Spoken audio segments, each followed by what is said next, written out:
Assalamualaikum warahmatullahi wabarakatuh.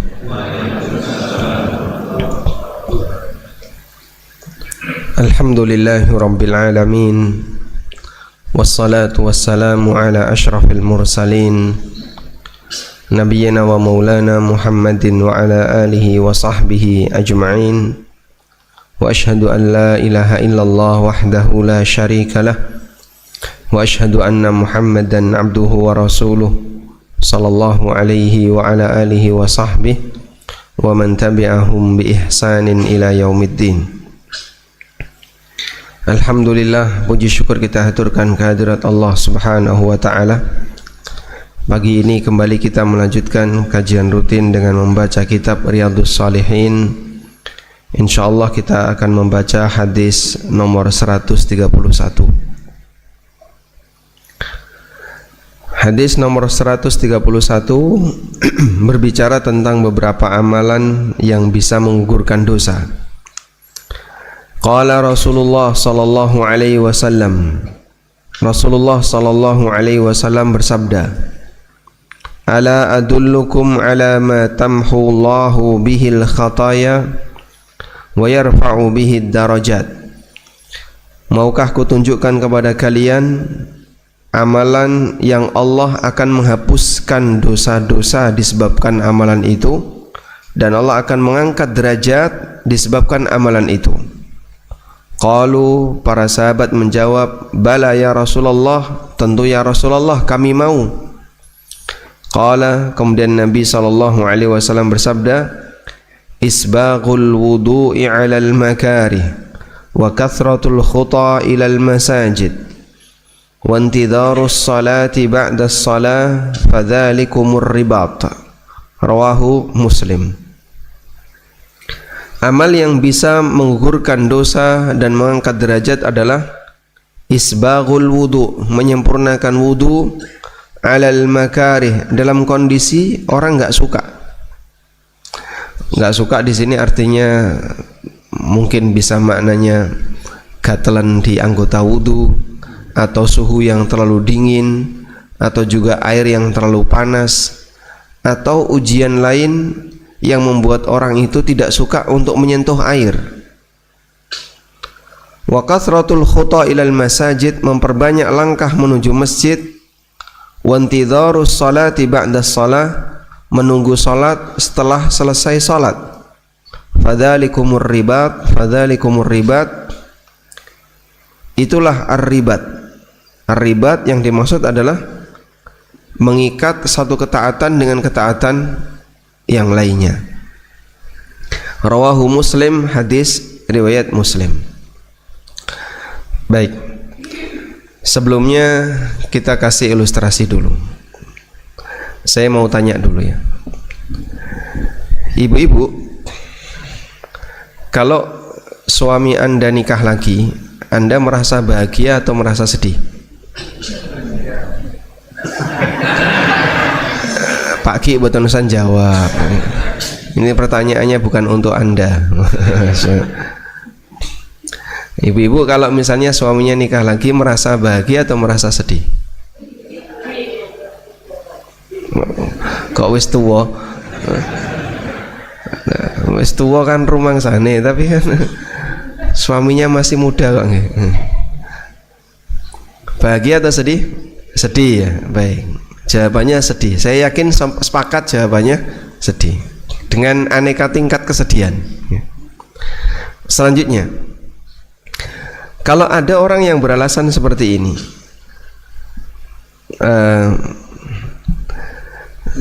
poligami ini agak jauh dulu, nggak apa-apa ya. Poligami adalah syariat Allah. Sepakat ini? Kok nggak ada jawaban? Sepakat?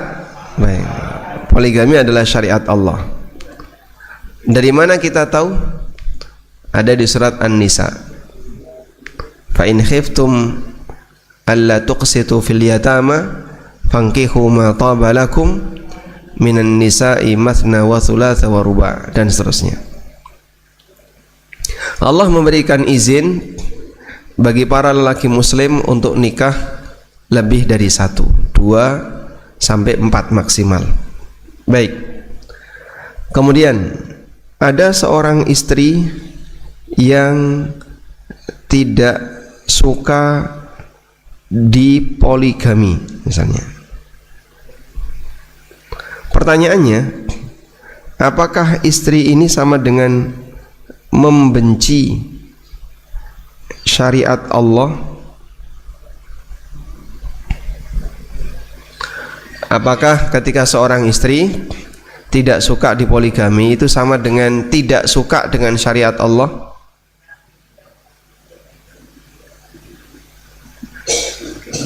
Belum tentu.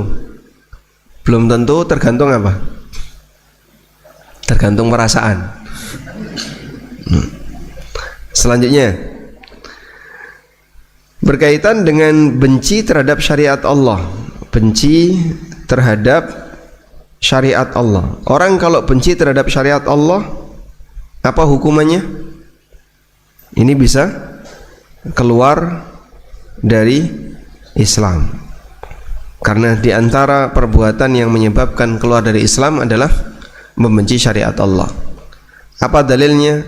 Allah Ta'ala berfirman, "Dzalika bi annahum karihu ma anzalallah fa ahbata a'malukum." Dzalika bi annahum karihu ma anzalallah. Itu disebabkan karena mereka membenci apa yang Allah turunkan. Fa ahbata a'malahum, maka perbuatan itu menghapus amalnya. Dan semua dalil yang menyatakan amalnya terhapus, amalnya hilang dan seterusnya menunjukkan pelakunya keluar dari Islam. Seperti perbuatan syirik, la in asyrakta la yahbatanna amaluka. Kalau kamu berbuat syirik maka amalmu akan terhapus. Sudah? Sehingga membenci syariat Allah itu keluar dari Islam. Artinya dosa yang sangat besar, termasuk di antara dosa kekufuran. Terus kembali lagi ke di atas tadi. Jika seorang istri yang tidak suka dipoligami, apakah berarti dia tidak suka atau membenci syariat Allah?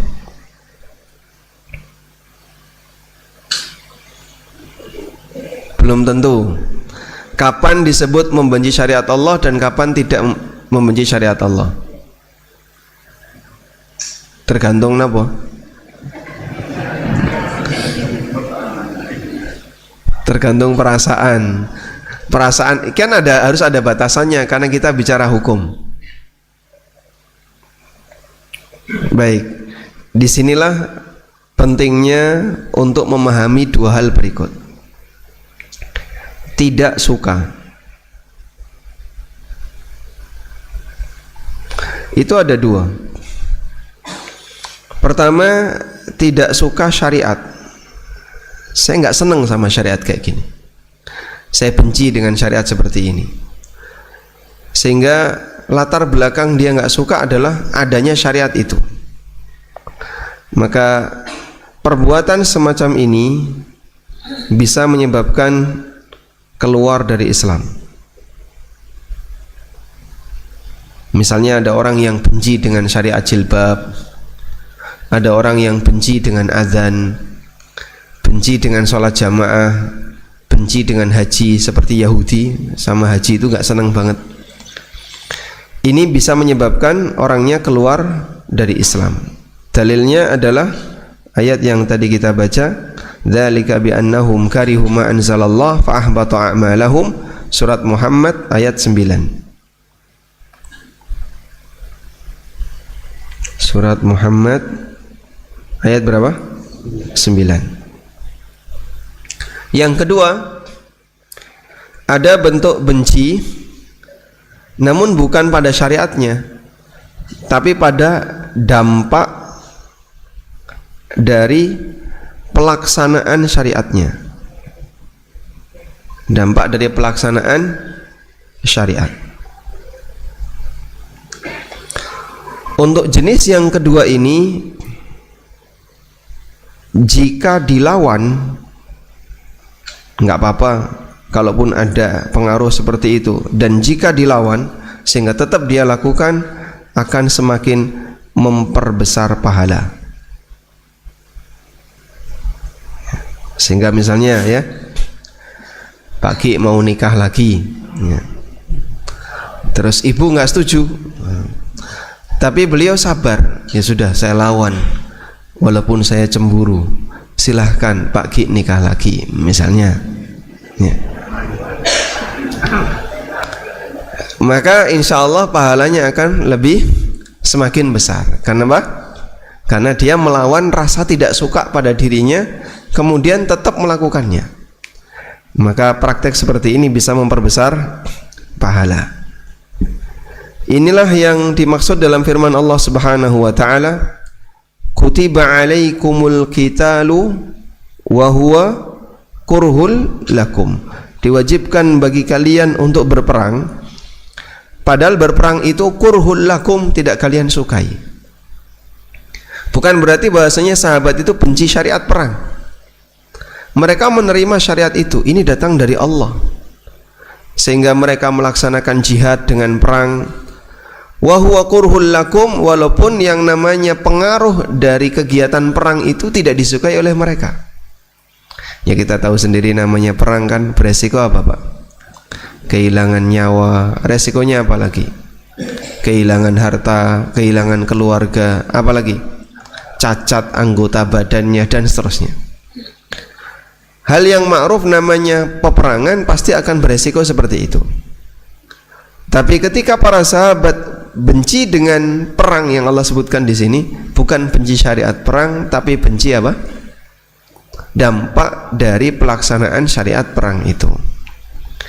Karena itu bedakan antara membenci syariat dengan membenci dampak dari pelaksanaan syariat. Orang misalnya pulang haji, rata-rata kan mulai haji nggawa watuk pilek. Nek watuk pilek sakit badannya. Orang suka nggak seperti itu Pak? Dia merasa berat, tapi dia tahu resiko itu sebelum berangkat haji, sebelum berangkat umroh, ya tetap berangkat. Dan bahkan ketika berangkat bahagia nggak? Jamaah umroh kalau berangkat bahagia nggak? Oh bahagia sekali. Sehari sebelum umroh Isra iso turu. Persiapan nyari jajan ya, nyari bekal itu Masya Allah. Sehingga dia sangat bahagia. Padahal nanti resikonya begitu pulang umroh batuk pilek. Tapi seperti itulah yang namanya manusia, dia berani untuk menanggung resiko itu walaupun bisa jadi berat baginya. Maka rasa berat yang muncul pada dirinya ketika ada resiko itu menyebabkan amalnya makin berpahala besar. Nah, itulah makna sabda Nabi SAW, menyempurnakan wudu dalam kondisi apa? Dalam kondisi tidak suka. Ada kondisi tertentu di mana orang nggak suka kena air. Cuaca dingin misalnya, pas lagi ada acara di daerah Merapi, nggak ada pemanas air, harus sholat subuh. Bagi mereka yang tidak terbiasa sholat subuh, wah, jangankan di Merapi, di bawah aja malas untuk sholat subuh, apalagi harus di tempat yang dingin. Maka tidak suka tapi dia lawan akan memperbesar pahala. Baik. Terkadang di anggota badan kita ada yang kena luka. Kalau kena air rasanya lebih perih, tapi kita paksa tetap wudhu dengan sempurna. Kalau di daerah dingin, pada saat wudhu yang paling menantang apa? Berkumur. Masya Allah. Linu teng pundi Pak? Wah tekan jero-jero ya Mas, tong tekan ngeriki Mas. Sehingga saat dia berkumur menghirup air ke dalam hidung, kalau dalam cuaca dingin itu tantangannya adalah bisa jadi dia linu-linu badannya. Tapi ketika dia lawan, saya tetap berkumur, saya tetap menghirup air ke dalam hidung, insya Allah nilai pahalanya makin besar. Baik. Nah, saya kaitkan dengan ini karena ada sebagian orang yang salah paham tentang masalah syariat poligami ya. Sehingga sampai dia ngancam ke istrinya, benci poligami itu kekufuran, maka kamu tidak boleh membenci poligami. Buktikan itu dengan mengizinkan suamimu untuk poligami. Iki ngawur nih kayak gini. Nah istrinya balas, aku tidak benci poligami, yang penting jangan suamiku. Ngatan nggih? Laras? Masya Allah. Baik, kita lanjutkan. Selanjutnya, amalan kedua yang kata Nabi SAW dapat menggugurkan dosa dan mengangkat derajat adalah kasratul khuta ilal masajid, memperbanyak langkah menuju masjid. Maksudnya apa? Jalan kaki. Karena kalau orang berkendaraan, maka dia tidak melangkahkan kakinya menuju masjid kecuali hanya pendek saja dari tempat parkir menuju masjid. Makanya sebuah nikmat yang luar biasa ketika Allah Subhanahu wa ta'ala memposisikan kita di tempat yang bisa mengakses masjid dengan jalan kaki. Itu nikmat, Pak. Sehingga kalau kita bisa ke masjid dengan jalan kaki, kita punya peluang pahala seperti ini. Teman-teman di Jakarta itu sempat komen ya, Jumatan kok mahal, karena harus bayar parkir sekali Jumatan tuh minimal 20.000. Ya, kalau Jumatan di perkantoran, di masjid-masjid tertentu itu kan parkirnya minimal 20. Kita pernah di Jakarta takziah karena saking nggak punya tempat parkir, terus salah satu satpam ngasih space, mau di sini Pak, 50 Pak, 50.000 parkir untuk takziah itu. Jadi di beberapa kota besar parkir cukup mahal. Akhirnya mereka sempat bertanya, kalau ada seperti itu gimana? Ya masalahnya, kalau ada masjid dekat rumah Anda, yang terbaik itu jalan kaki. Jangan model, wah saya pengen Jumatan safari, habis Jumatan di sini nanti pindah kemana. Enggak kayak gitu. Jumatan yang terbaik gimana? Jumatan yang bisa jalan kaki. Karena setiap langkah kaki ketika orang itu menuju masjid diangkat oleh Allah derajatnya, dihapuskan dosa-dosanya, kenikmatan yang luar biasa. Maka kalau bisa seperti ini dijaga dengan baik, jaga jalan kaki ketika berangkat menuju masjid. Ada orang yang mau jalan kaki olahraga, tapi jarang yang mau jalan kaki menuju masjid. Padahal olahraga lebih jauh daripada ketika menuju masjid. Masya Allah ya. Pak Salamah, Masya Allah. Kalau sholat subuh di mana Pak? Pak Selamat, kan namanya sudah ganti Salamah teman. Sholat subuhnya di kerajaan gitu Pak? Jalan kaki atau berkendara? Jalan kaki. Ada yang lebih jauh lagi. Baik. Jadi seperti itu kita biasakan ya, walaupun mungkin butuh effort lebih besar, tapi setiap langkah di situ menghapus dosa dan meningkatkan derajat. Wantidharus salati ba'da shalah, menunggu salat setelah salat.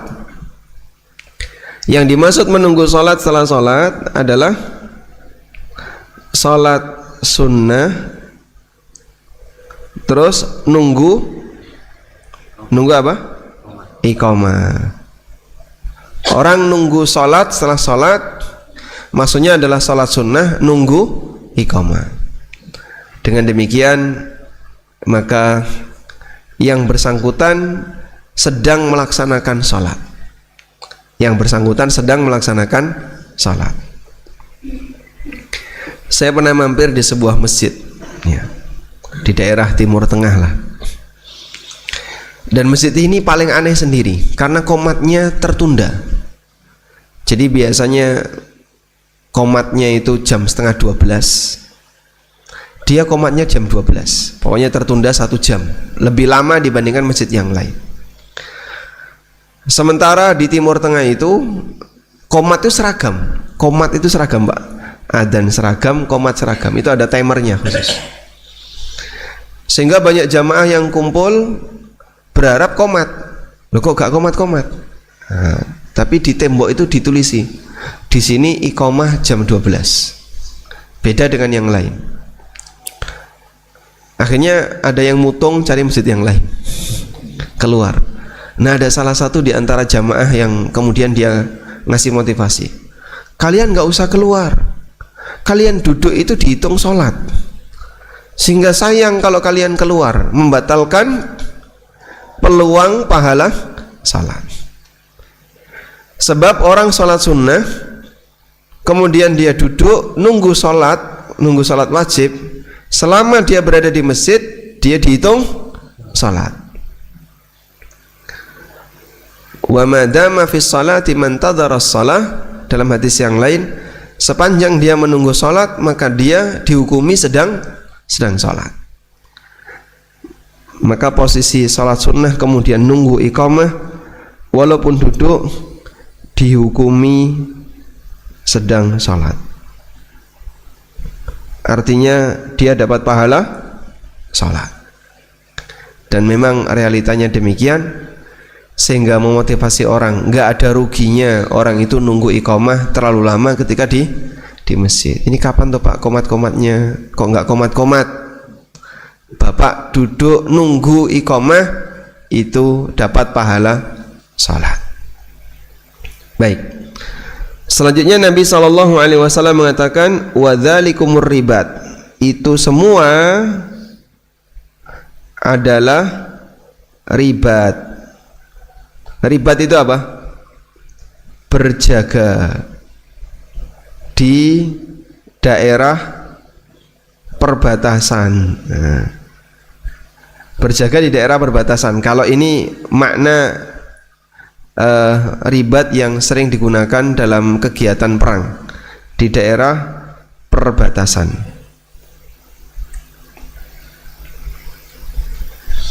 Namun yang dimaksud ribat di sini adalah siaga amal.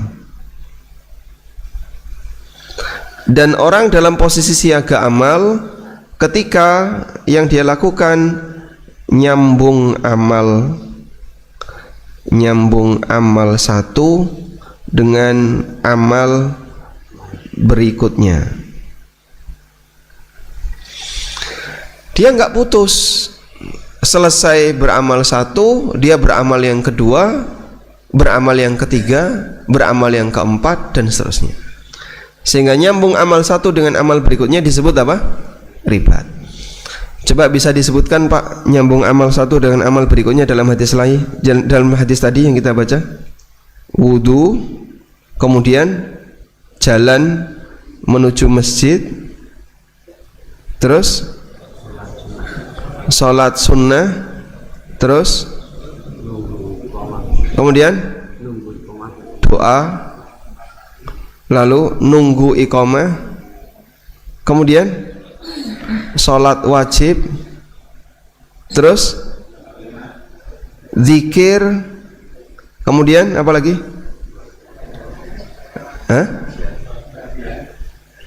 Ba'diyah, terus apa lagi? Sedekah, infak ya, kemudian senyum. Loh, ketemu koncone guyu tuh atau merengut, salaman, nah, senyum, salaman, terus apa lagi? Pulang. Enggak mancing. Biasanya tetek ning mburi kan? Kongko pulang sudah. Ini enggak cukup satu amal. Maka sholat jamaah itu kenapa pahalanya 27 kali lipat dibandingkan sholat sendirian? Karena yang dilakukan banyak Pak.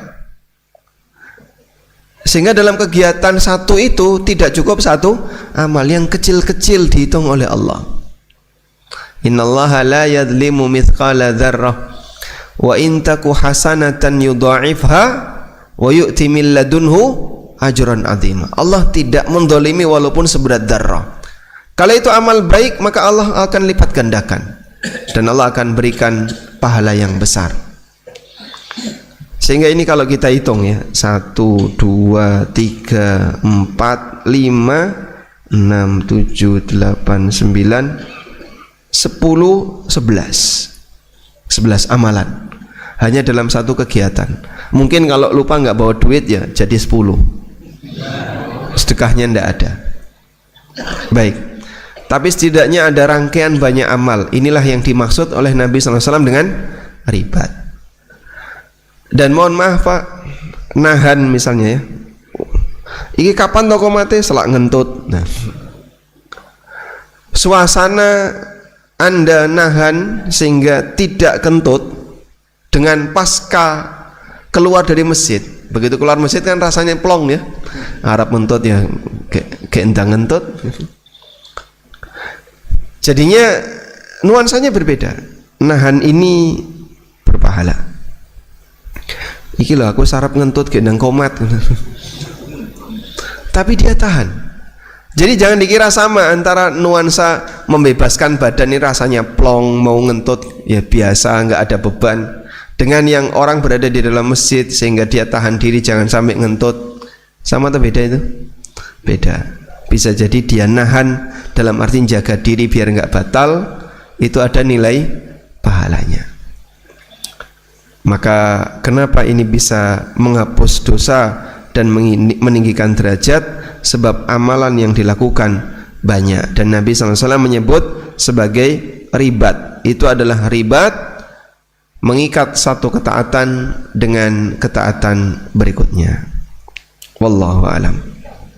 Baik Pak, ini pahalanya apa sih Pak? Kok cuman dihapus dosa dan diangkat derajat? Wow, jangan dikira Pak. ASN itu untuk memperjuangkan naik satu tingkatan berapa? Butuh tahun berapa lama? 4 tahun. Dari 2C ke 2D, dari 2D ke 3A. Butuh waktu per satu naik tingkatan, butuh waktu 4 tahun. Kerja 4 tahun dulu baru naik. Masya Allah. Sementara di agama kita dikasih banyak sekali keutamaan oleh Allah. Kalau mau naik derajat, salah satu caranya adalah jalan kaki menuju masjid. Derajat kita akan dinaikkan oleh Allah Subhanahu wa taala. Di mana derajat itu Allah naikkan? Bisa di dunia dan di akhirat. Sehingga ketika di dunia derajatnya bisa dinaikkan oleh Allah, di akhirat juga demikian. Walhamdulillahirabbil alamin. Selanjutnya kita beralih ke hadis nomor 132.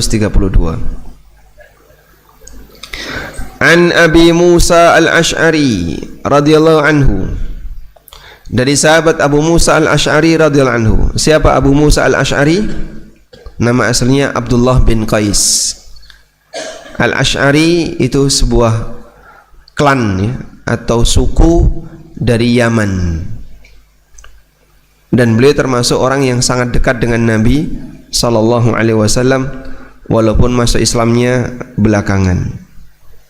Abu Musa al-Ash'ari meriwayatkan, qala Rasulullah sallallahu alaihi wasallam, Rasulullah sallallahu alaihi wasallam bersabda, man shallal bardain dakhalal jannah. Siapa yang salat di 2 waktu dingin maka dia akan masuk surga. Muttafaqun alaih, hadis riwayat Bukhari Muslim. Al-bardan yang dimaksud dengan salat di 2 waktu dingin adalah subuh dan asar. Keterangan An-Nawawi, al-bardan yang dimaksud salat di 2 waktu dingin adalah salat subuh dan asar. Siapa yang salat subuh dan asar secara berjamaah maka masuk surga. Asar adalah waktu dinginnya siang dan subuh adalah waktu dinginnya malam. Malam awal sumuk, nah, begitu sudah masuk jam 2 ke atas itu mulai dingin. Subuhnya sangat dingin. Maka antara jam 7 malam dengan jam 5 pagi lebih dingin mana? Jam 5 pagi. Walaupun sama-sama dalam suasana gelap, subuh lebih dingin. 2 sholat ini punya tantangan. Tantangan sholat asar apa? Meninggalkan aktivitas dunia. Makanya banyak di daerah-daerah tertentu itu sholat asarnya ditunda. Dan penundaannya nggak tanggung-tanggung Pak, mepet maghrib. Saya itu pernah ke Wonosobo, kalau nggak salah adzannya jam 5. Jadi jam 5 sampai, duh kok ke adzan Pak. Waktu itu saya baru datang itu. Adzan ini adzan apa? Adzan asar Pak. Adzan asar jam segini. Padahal kalau maghrib misalnya jam 6 kurang gitu, itu sudah terlalu mepet dengan maghrib. Pada adzan jam 5. Wah ini tidak boleh kayak gini. Nah, tapi Pak ini diadzani jam 3 ya, padahal asalnya jam 3. Dia tunda sampai jam 2. Jam 3 itu sek doning sawah. Masih pada di sawah.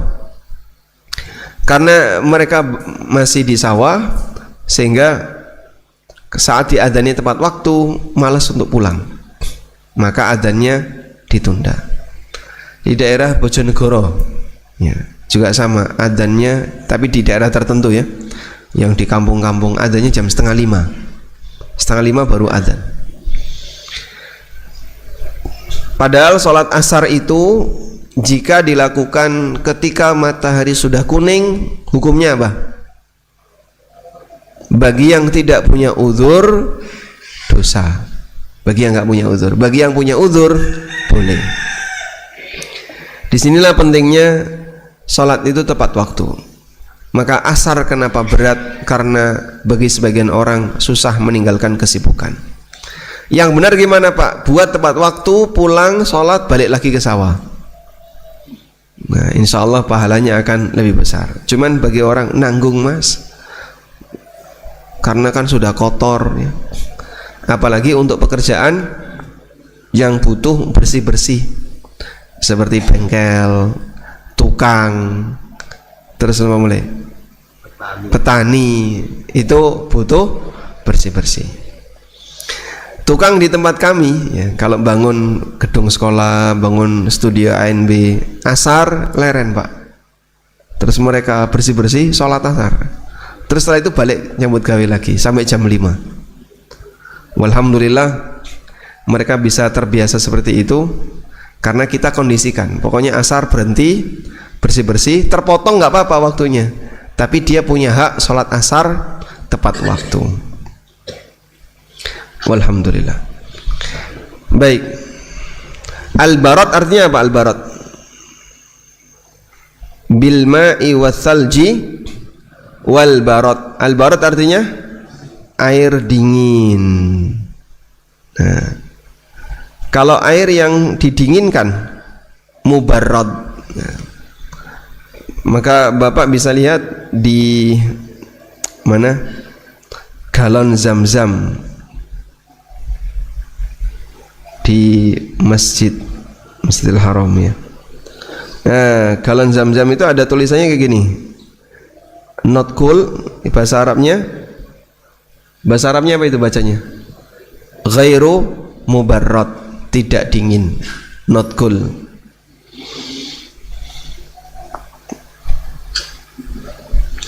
Selanjutnya hadis nomor 133. Qala Rasulullah sallallahu alaihi wasallam, Rasulullah sallallahu alaihi wasallam bersabda, "Idza maridal 'abdu," apabila seorang hamba itu sakit, au safara, atau melakukan safar, kutiba lahu mithlu ma kana ya'malu muqiman sahiha, maka akan dicatat untuknya seperti amalan rutin yang dia lakukan ketika dia sehat atau ketika dia tidak safar. Rawahul Bukhari, hadis riwayat Bukhari. Baik. Di sini ada kaidah berkaitan dengan pahala amal. Kaidah berkaitan dengan pahala amal. Pahala amal pada asalnya dia putus jika orangnya sudah tidak beramal. Namun ada pahala amal yang ini putus ya. Ada yang tidak putus. Yang tidak putus dalam kondisi orangnya hidup.